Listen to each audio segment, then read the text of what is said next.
Halo sobat semua, jumpa lagi dengan Denbagose Channel. Bagaimana kabar sobat semua? Sebelum kita mulai cerita ini, ayo silakan subscribe, like, komen, share dan nyalakan loncengnya untuk mendapatkan notifikasi terbaru ketika Mimin upload videonya. Bab 925, apa tidak tahu malu? Setelah Tuan Charlie masuk, semua orang langsung memberi kursi utama. Itu adalah orang terkaya di dunia. Dalam keadaan normal, semua orang yang hadir tidak memenuhi syarat untuk berbicara dengan anggota keluarga Charlie.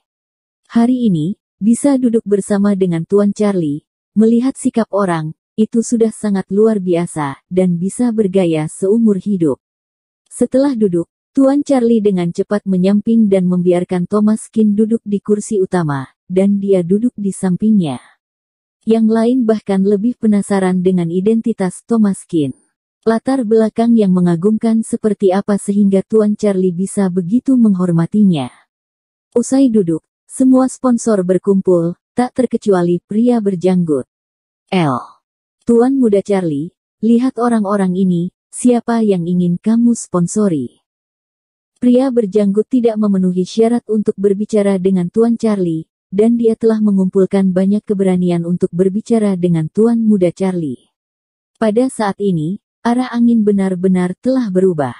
Saat Tuan Charlie datang, dia yang berhak memutuskan. Dengan adanya sponsor dari Tuan Charlie selama kompetisi, bahkan wanita jelek pun bisa masuk ke perputaran final. Tuan muda Charlie menunjuk ke arah Kylie dan berkata, "Kami siap untuk mensponsori penuh wanita ini." Meski sudah memiliki persiapan, Kylie sedikit bersemangat dan jantungnya berdebar. Keluarga Charlie ternyata benar-benar mensponsori dia. Dengan dukungan dari keluarga Charlie, posisi Kylie di dunia modeling akan semakin mantap ke depannya. Pria berjanggut buru-buru ikut berbicara di samping, lumayan, Nona Kay ini awalnya memang adalah juara Miss World tahun lalu. Tahun ini untuk mengikuti Miss Asia, dia benar-benar berusaha keras. Tuan muda Charlie benar-benar memiliki pandangan yang bagus, dan kami juga akan mensponsori dia.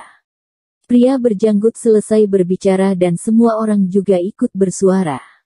Benar, sudah kukatakan tadi Kylie ini oke. Aku memang selalu ingin mensponsori Kylie. Aku rasa kejuaraan pada dasarnya sudah bisa ditentukan. Saat kualifikasi kecil semacam ini memang mengandalkan hubungan relasi, tidak ada juri dan tidak ada aturan, semua bergantung pada kemampuan mereka. Jadi pada dasarnya beberapa kata dari semua orang sudah bisa memutuskan siapa juaranya.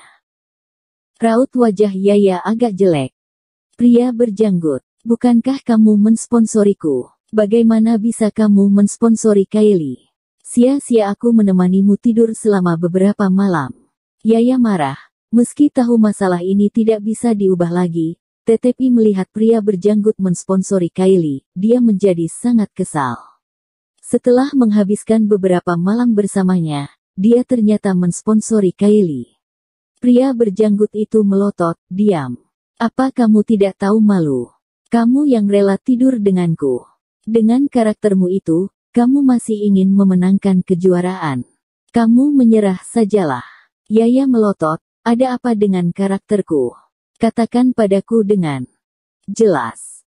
Yaya marah dan bergegas ke arahnya, langsung mencabik pria berjanggut. Pria berjanggut itu marah dan langsung menendangnya perut Yaya. Meski Yaya bertubuh tinggi, tetapi dia kurus dan lemah, tendangan ini langsung membuat Yaya terjatuh. Semua petugas keamanan mengerumuni dan menekan Yaya ke tanah. Yaya, yang wajahnya masih bengkak, meronta sambil marah. Segala macam kata-kata kasar yang tidak enak didengar keluar, seolah-olah dia telah kehilangan akal sehat. Saat semua orang melihatnya, mereka tidak bisa menahan diri untuk tidak menghela nafas. Gadis ini tampak benar-benar sudah gila. Kali ini Kylie tidak meliriknya lagi, orang seperti itu tidak pantas dikasihani. Kylie berhasil menerobos dan menjadi juara kualifikasi Provinsi Handong. Awalnya, ini memang adalah sebuah kehormatan Kylie. Setelah mendapatkan juara, sikap semua gadis langsung berubah. "Kakak, reputasimu memang sesuai dengan kemampuanmu.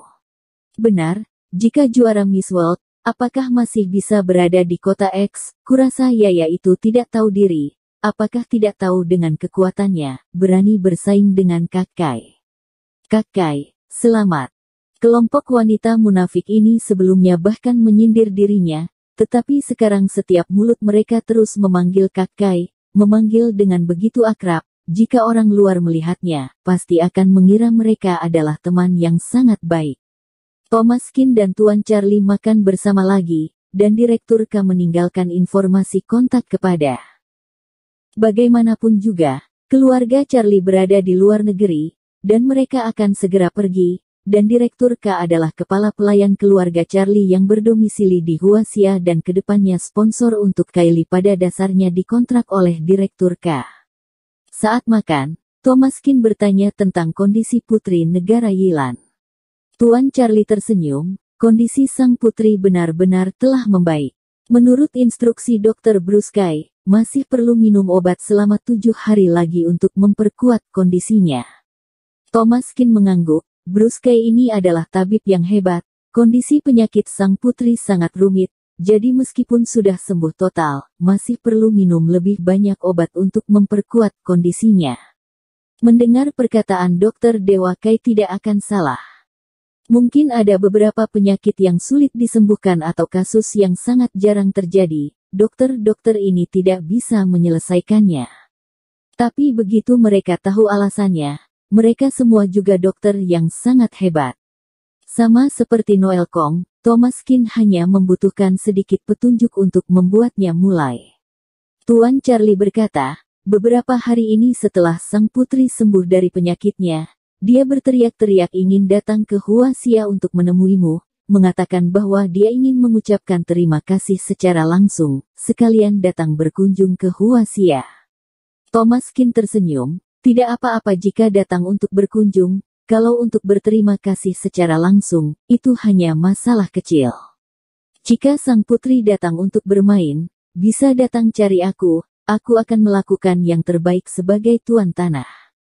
Tuan Charlie memberi Thomaskin informasi kontak sang putri, dan setelah makan makanan ini, dia langsung pergi.